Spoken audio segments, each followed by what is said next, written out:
اور قربانی کے اونٹوں کو ہم نے تمہارے لیے شعائر اللہ میں شامل کیا ہے، تمہارے لیے ان میں بھلائی ہے، بس انہیں کھڑا کر کر ان پر اللہ کا نام لو۔ اونٹوں کی قربانی کا آپ کو علم ہے کہ اونٹ کو کھڑا کر کے قربان کیا جاتا ہے۔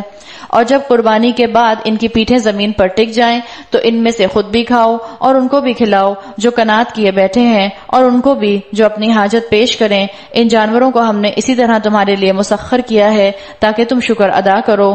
لَن يَنَالَ اللَّهُ لَحُومُهَا وَلَا دِمَاؤُهَا وَلَكِن يَنَالُهُ التَّقْوَى مِنكُمْ، نہ ان کے گوشت اللہ کو پہنچتے ہیں نہ خون، مگر اسے تمہارا تقویٰ پہنچتا ہے۔ اس نے ان کو تمہارے لیے اس طرح مسخر کیا ہے تاکہ اس کی بخشی ہوئی ہدایت پر تم اس کی تکبیر کرو، اور اے نبی صلی اللہ علیہ وسلم بشارت دے دیجئے نیکوکار لوگوں کو۔ آپ دیکھیں قربانی کے لیے بتا دیا گیا کہ قربانی کے جانور کا نہ گوشت پہنچتا ہے نہ اس کا خون پہنچتا ہے، اللہ کو وہ تقویٰ پہنچتا ہے جس تقویٰ کے ساتھ تم نے جانور قربان کیا۔ ہمارا جانور اتنا بڑا، ہم اپنا جانور جو ہے فلاں جگہ سے لے کر آئے، ہمارے پاس تو آسٹریلیا کا جانور، ہمارے پاس تو فلاں جگہ کا جانور، ہماری گائے جو ہے اتنی بڑی۔ پھر بچے کیا کرتے ہیں، اپنے جانور کو لے کر جو ہے وہ باہر گھومنے پھرنے نکل جاتے ہیں۔ کیوں؟ دکھانے کے لیے نکلتے ہیں۔ تو اپنے بچوں کے اندر بھی اس چیز کو انکلکیٹ کر دیں، اس چیز کو انگرینڈ کر دیں کہ بچوں کے اندر یہ چیز بچپن سے آ جائے کہ قربانی کا جانور دکھاوے کی چیز نہیں ہوتا۔ قربانی کا جانور تو بہت محبت کرنے والی چیز ہوتا ہے کہ جس سے محبت کی جائے تاکہ جب اس کو قربان کیا جائے تو اللہ کی یاد دل میں آئے۔ اللہ کی راہ میں اس چیز کو جب قربان کیا جائے جس سے آپ کو محبت ہے تو اللہ تک آپ کا تقویٰ پہنچ جائے۔ آج آپ کو قربانی کے اوپر بہت شور ملتا ہے، اینیمل رائٹس والے بہت شور مچاتے ہیں، بہت غلغلہ کرتے ہیں کہ یہ جانوروں کے ساتھ ظلم ہے۔ اگر قربانی کے جانور قربان کرنا جانوروں کے اوپر ظلم ہے تو پھر بڑے جانوروں کو بھی چھوٹے جانوروں کو کھانے سے روک دیں، وہ بھی تو ظلم کر رہے ہیں۔ آپ دیکھیں کسی نے کہا کہ اگر اللہ تعالیٰ نے جو نظام بنایا ہے قربانی کا، اگر یہ نظام نہ ہو تو سارے ہربیوور اتنے زیادہ ہو جائیں دنیا کے اوپر کہ وہ سارا گرینری جو ہے وہ کھا جائیں۔ یہ اللہ کی شان ہے، اللہ نے فوڈ سائیکل ایسے بنایا ہے۔ اور آپ دیکھیں کہ جو قربانی کے جانور ہیں وہ ایکسٹنکٹ نہیں ہو رہے۔ مثال کے طور پر بکرا تو ایکسٹینٹ نہیں ہو رہا، گائے تو ایکسٹینٹ نہیں ہو رہی، پولر بیئر ایکسٹینٹ ہو رہا ہے۔ پولر بیئر تو کوئی بھی قربان نہیں کرتا۔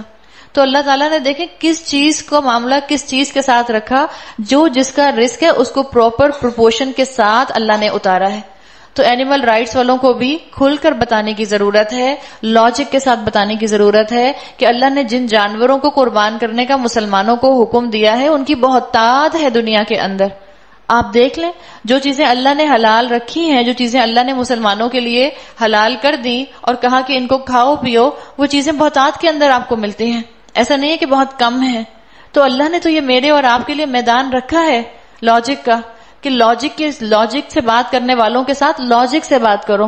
آپ نے نام سنا ہوگا ڈاکٹر حازم اور پروفیسر شروس کا۔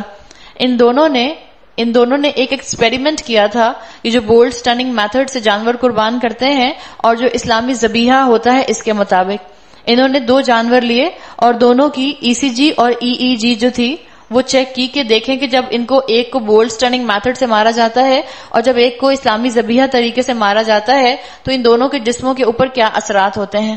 تو جو انہوں نے محسوس کیا اس سے ان کو رزلٹ یہ ملا کہ جو بولڈ سٹننگ میتھڈ ہے جب یہ جانور کو اس کے ذریعے مارتے ہیں تو جانور 3 سیکنڈ کے لیے اس کا کیا ہوتا ہے کہ وہ بالکل بے ہوش سا ہو جاتا ہے 3 سیکنڈ کے لیے، اس کے بعد اور اس کا دل بند ہو جاتا ہے، لیکن اس کے بعد وہ شدید تکلیف محسوس کرتا ہے جانور۔ اس کی EEG کے اندر یہ رپورٹس آئیں کہ شدید تکلیف وہ محسوس کرتا ہے اور کئی منٹ تک وہ شدید تکلیف محسوس کرتا رہتا ہے۔ جب انہوں نے اسلامی ذبیحہ والے جانور کی EEG اور ECG کی تو ان کو پتا چلا کہ یہ جو جانور ہے جس کو اسلامی ذبیحہ کے ذریعے سلاٹر کیا جاتا ہے، یہ جانور جیسے اس کو ذبح کیا جاتا ہے یہ ڈیپ سلیپ میں چلا جاتا ہے، گہری نیند میں چلا جاتا ہے اور دل اس کا دھڑکتا رہتا ہے۔ اس کے دل کے دھڑکنے کی وجہ سے اس کا سارا خون جو ہے وہ باہر پمپ ہو جاتا ہے، تو جو بیکٹیریا اندر ڈیویلپ ہونے کا چانس ہوتا ہے وہ ختم ہو جاتا ہے۔ جبکہ بولڈ سٹننگ میتھڈ سے کیا ہوا تھا کہ اس جانور کا دل فوراً رک گیا تھا، اور جب دل رک جاتا ہے، جب ہارٹ پمپ نہیں کرتا تو ظاہری بات ہے جسم کے جن حصوں میں خون ہوتا ہے وہ وہیں رہ جاتا ہے، تو اس لیے وہ جانور صحت کے لیے بھی نقصان دہ ہے۔ خود ایکسپیریمنٹس کر کے ڈاکٹرز اس چیز کو پروف کر رہے ہیں۔ آج ایسے مسلمان ڈاکٹرز کی ضرورت ہے جو مسلمان ڈاکٹرز اسلام کے احکامات کو سائنس کی روشنی میں بھی پروف کر کے دکھائیں کہ اس میں ہمارے فائدے ہیں۔ آج ایسے مسلمانوں کی ضرورت ہے سنت کے ان طریقوں کو واضح کھول کر سائنس کے ذریعے بتائیں کہ جو اللہ تعالیٰ کے رسول صلی اللہ علیہ وسلم نے چیزیں سنت کے مطابق کھانے کو کہیں اس میں کتنے فائدے ہیں. آپ صلی اللہ علیہ وسلم نے فرمایا کہ اگر تمہارے مشروب کے اندر، پینے والی چیز کے اندر مکھی چلی جائے تو کیا کرو؟ اس کو پورا ڈبو کے باہر نکال لو. اور سائنس نے کیا بتایا کہ مکھی کے ایک پر میں شفا ہے اور ایک کے اندر جو ہے وہ نقصان دہ چیز ہے. ہمیں تو یہ بات اس وقت معلوم نہیں تھی جب ہم مسلمان تھے، ہم سے مراد صحابہ. تو صحابہ نے کہا ہوگا یہ کیا لاجک ہوئی، پوری مکھی ڈال کر نکال لو. ہم مسلمان تو اب بھی ہمارا ایمان اتنا کمزور ہے کہ اگر ہماری چائے میں مکھی گر جائے تو ہم مکھی کو ڈبو کر نکال کر وہ چائے نہیں پی سکتے. اللہ ہمارے ایمان کو مضبوط کرے. حقیقت ہے اپنی غلطی کو مان لینا چاہیے، نہ کہ یہ کہ ہم اس کو جسٹیفائی کریں کہ گندا لگتا ہے، یہ ہے وہ ہے. جو بھی ہے، جو اللہ کے رسول نے کہا ہے اس میں حکمتیں ہیں. ہمارا ایمان کمزور ہے، اللہ ہمارے ایمان کو مضبوط کرے. تو اگر جانوروں، قربانی کے جانوروں کے اوپر آج دنیا ہاتھ اٹھا رہی ہے، انگلیاں اٹھا رہی ہے، مسلمانوں کو کسی نہ کسی طنز کا، کسی نہ کسی ریڈیکیول کا نشانہ بنا رہی ہے، تو ایسے کنوکشن والے مسلمانوں کی ضرورت ہے جو اس کو ڈیفینس کر سکیں.